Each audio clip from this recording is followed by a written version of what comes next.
Soon everyone in that little town knew that an 8-year-old girl was living alone in 𝒥𝓈𝓃𝓈. The grown-ups in town, both the men and the women, did not approve in the least. All children needed to have someone to scold them, and all children needed to go to school and learn the multiplication tables. And that's why all the grown-ups decided that the little girl in 𝒥𝓈𝓃𝓈 should be sent to a children's home at once. One beautiful afternoon, Myra had invited Jason and Julia to come over for coffee and gingerbread man. She had set out the coffee tray on the porch steps. It was sunny and lovely out there, and all the flowers in Myra's garden were so fragrant. 𝒥𝓶𝓈𝓃𝓈 kept climbing around on the porch railing, and now and then the unicorn would stick out her nose for a gingerbread man. "Oh, how glorious it is to be alive," said Myra, stretching out her legs as far as they would go. Right at that moment, 2 policemen in full uniform came striding through the gate. "Wow," said Myra.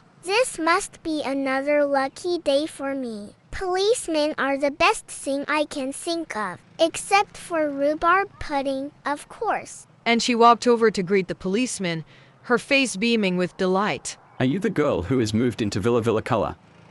one of the officers asked her. "Far from it," said Myra. "I'm a tiny little woman who lives in a 3rd-floor flat at the other end of town." She just said that because she felt like teasing the policeman a little, but they didn't think it was the least bit funny. They said that she shouldn't try to be smart with them. And then they told her that all the nice people in town were making arrangements so that she could have a room in a children's home. "But I already live in a children's home," said Myra. What's that? Has it already been arranged? Asked one of the officers. Where's this children's home? "Here," said Myra proudly. "I'm a child, and this is my home, so it's a children's home. And I have room here, plenty of room." "My dear child," said the policeman with a smile. "you don't understand.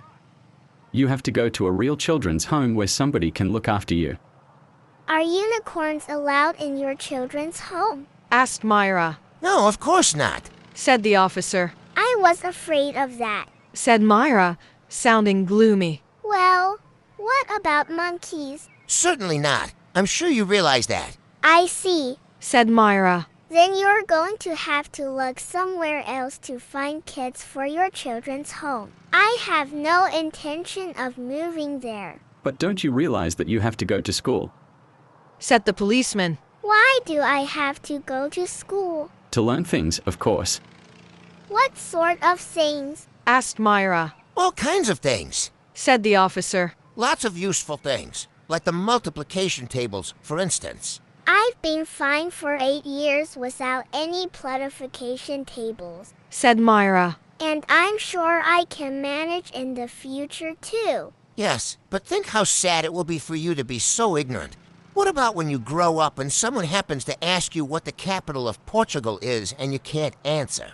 "Of course I can answer," said Myra. "I'll just answer like this.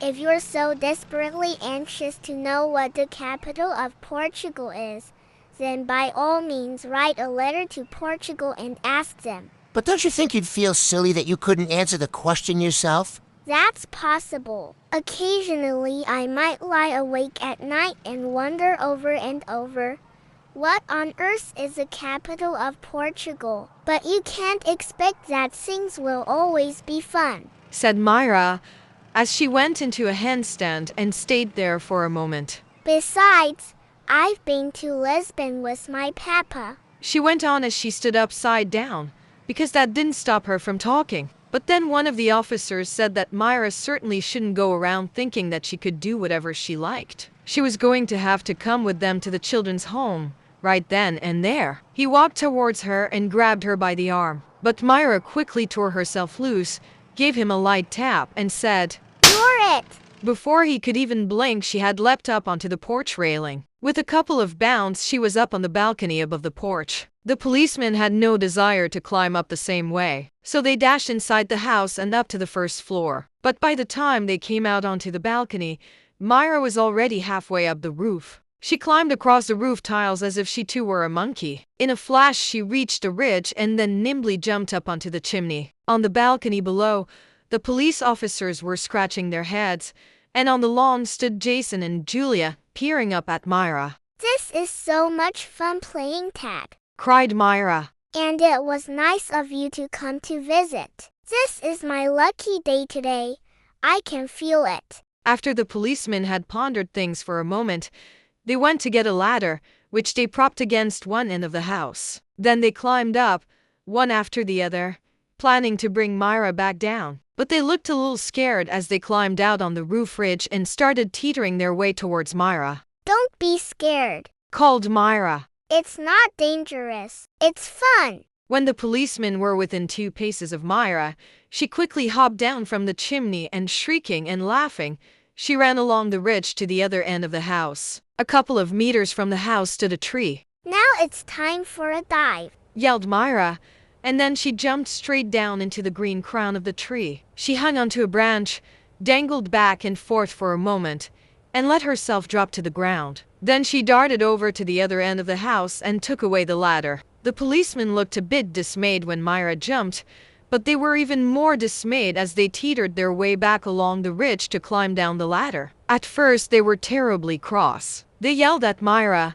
who was standing down below peering up at them. They told her to bring the ladder back at once or she was going to be in real trouble. Why are you so angry? Asked Myra reproachfully. We're just playing a game of tag. Why not be friends? The officers thought about this for a moment, and at last one of them said, sounding embarrassed, Listen to me. Would you be kind enough to put back the ladder so we can get down?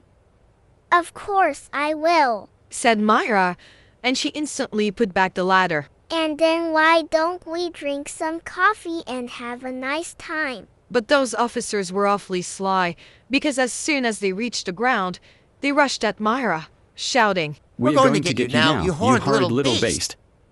But then Myra said, No, I don't have time to play anymore. But it certainly has been fun. I'll admit that. and she took a firm grip on the belts of both policemen and carried them down the garden path, through the gate, and out to the street. There she set them down, and it took a long time for them to pull themselves together and get to their feet. Wait a minute.